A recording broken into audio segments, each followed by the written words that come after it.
has expired. Outside of the GNU era, ZANU-PF has traditionally picked cabinet from its pool of members of parliament, and technocrats it views as sympathetic or aligned to it. Besides being retrogressive, this behavior entrenches political party divisions in our communities.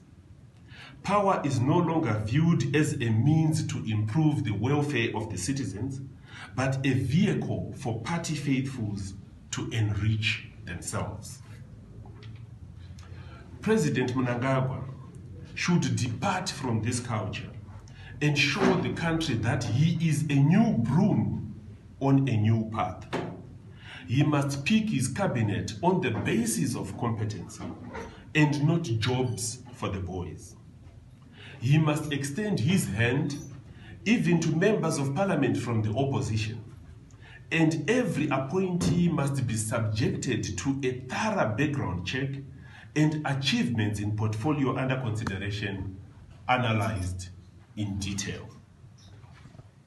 The citizens want a cabinet that will deliver inputs for the next agricultural season.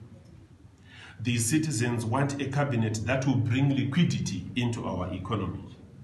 The citizens want a police service that is above corruption and below the law. The citizens want leaders who will not line their pockets with national wealth.